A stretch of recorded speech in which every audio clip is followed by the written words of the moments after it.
Hello friends, जैसे कि आप सभी जानते हैं एनटीए ने नीट और जी मेंस के लिए एनटीए अभ्यास ऐप बनाया है, जिसमें उन्होंने नीट और जी मेंस के लिए कुछ इंपॉर्टेंट क्वेश्चंस अपलोड किए हैं।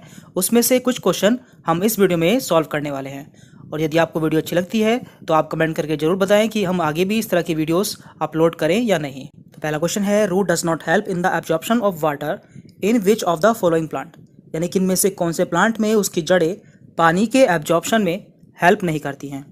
पिस्टिया, पी, वीट या फिर sunflower.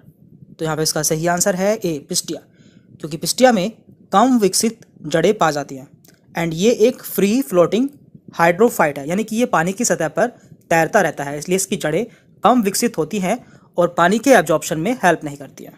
Generally the number of integument in the ovule of angiosperm and gymnosperm is, यानी कि एंजियोस्पर्म और जिम्नोस्पर्म के ओव्यूल में कितने इंटेग्यूमेंट्स पा जाते हैं। तो देखिए यहाँ पे इसका सही आंसर होगा सी, क्योंकि एंजियोस्पर्म में 2 इंटेग्यूमेंट जबकि जिम्नोस्पर्म में केवल 1 इंटेग्यूमेंट पा जाता है। तो ये आपको ध्यान रखना है। आते हैं अगले क्वेश्चन पे। Cartilage is form by, cartilage किसकी बनी होती है? ओस्टियोब्लास्ट, कॉन्ड्रोसाइट्स, फाइब्रोब्लास्ट या फिर इपिथीलियम। तो देखिए कार्टिलेज एक फ्लेक्सिबल कनेक्टिव टिश्यू होता है और इसमें कॉन्ड्रोसाइट्स सेल्स पाए जाते हैं, यानी कि ये कॉन्ड्रोसाइट सेल का बना होता है, जबकि इसमें कॉन्ड्रिन प्रोटीन पाए जाते हैं। ये भी आपको ध्यान रखना है। आते हैं अगले क्वेश्चन पे। The leghaemoglobin that impart pink red colour to the root nodule is located in, यानी कि लैग हीमोग्लोबिन जो कि रूट नोड्यूल्स को रेड पिंक कलर देता है, कहाँ पाया जाता है? तो ऑप्शंस हैं the wall of bacteria, the wall of host cell, the cytoplasm of host cell या फिर बिटवीन बैक्टीरियोइड्स एंड सराउंडिंग। तो देखिए लैग हीमोग्लोबिन पिगमेंट हीमोग्लोबिन की तरह ही होता है। जिस तरह से हीमोग्लोबिन हमारी बॉडी में ऑक्सीजन को कैप्चर करके पूरी बॉडी में ट्रांसफ़र करता है, उसी तरह से लैग हीमोग्लोबिन भी पेड़ों की जड़ों में, यानी कि पेड़ों के नोड्यूल्स में ऑक्सीजन को कैप्चर कर लेता है और ये बैक्टीरियोइड्स एंड सराउंडिंग के बीच में पाया जाता है। तो यहाँ पे इसका सही आंसर होगा D, between bacteroides and surrounding. A fall in glomerular filtration rate activate, यानी कि GFR कम हो जाने पर क्या एक्टिवेट हो जाएगा?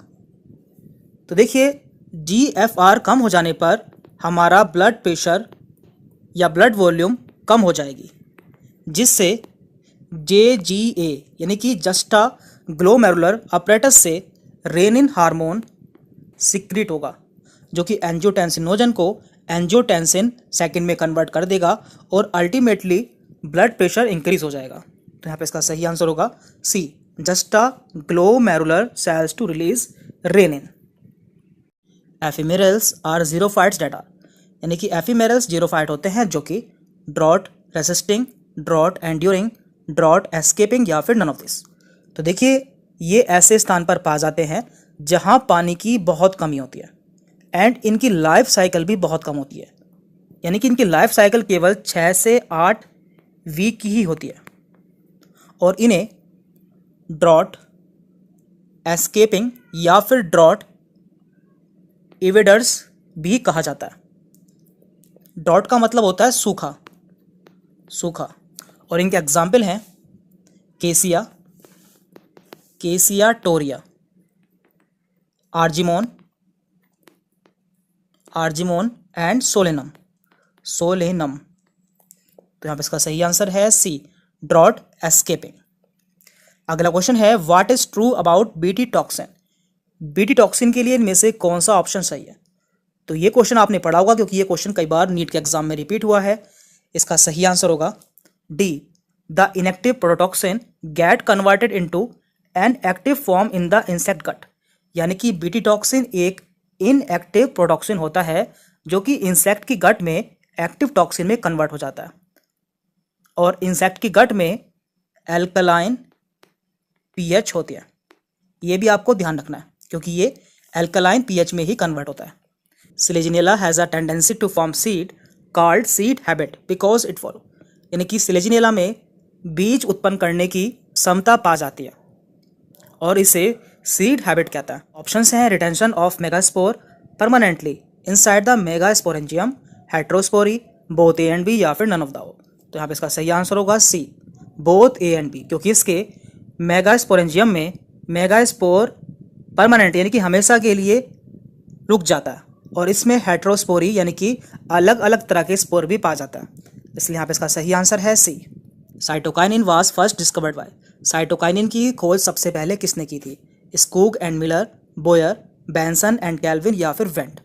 तो यहाँ पे इसका सही आंसर है ए, स्कूग एंड मिलर ने सबसे पहले साइटोकाइनिन की खोज 1955 में की थी टोबैको प्लांट के कैलस में।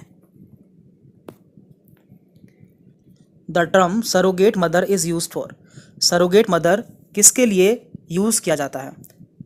इसका सही आंसर होगा सी, क्योंकि ऐसी मदर जो किसी अदर फीमेल के चाइल्ड को अपने यूट्रस में कैरी करती है उसे सरोगेट मदर कहता है, इसलिए यहाँ पे इसका सही आंसर है future mother with transplanted embryo.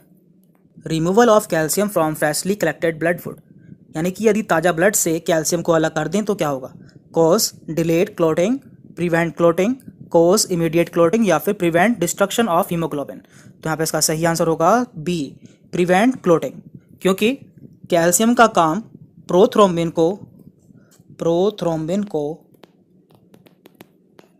में convert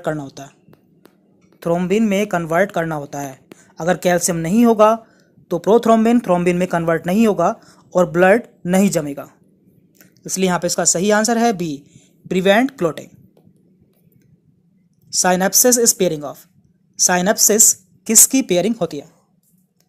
any two chromosome, non homologous chromosome, acentric chromosome या फिर होमोलोगस क्रोमोसोम। तो इसका आंसर आप जानते होंगे, इसका सही आंसर है डी, होमोलोगस क्रोमोसोम, जो कि प्रोफेज फर्स्ट की जाइगोटीन स्टेज में होता है। The endometrium is found in, endometrium पा जाता है placenta of mammals, nipple of mammals, uterus of mammals या फिर नन ऑफ दिस। तो इसका सही आंसर है सी, यूट्रस ऑफ मैमल्स। ये मैमल्स की यूट्रस की वॉल होती है और इसकी थिकनिंग को प्रोजेस्टेरोन हार्मोन रेगुलेट करता है। फाइंड द इनकरेक्ट पेयर, तो हमें देखना है कि इनमें से कौन सा पेयर गलत है। पहला है बोमेन कैप्सूल, यहाँ पे दिया है ग्लोमेरुलर फिल्ट्रेशन, ये सही है। PCT absorption of sodium and potassium, ये भी सही है।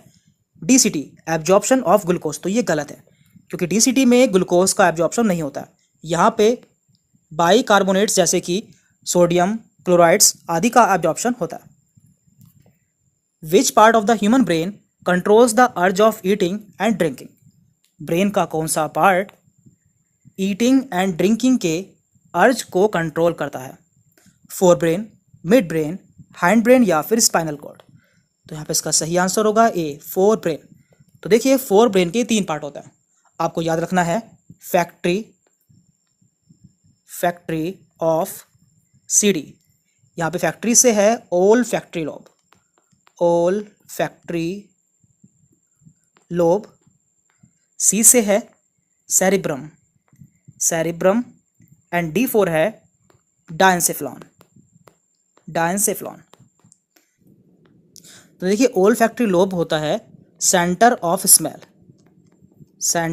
स्मेल, जबकि डायंसेफ्लॉन में हाइपोथैलेमस पा जाता है। आपको याद रखना है hypo is to hungry and thirsty, यानी कि हाइपोथैलेमस में भूख और प्यास का सेंटर होता है और ये भूख और प्यास के अर्ज को कंट्रोल करता है, इसलिए यहाँ पे इसका सही आंसर है ए, फोर ब्रेन।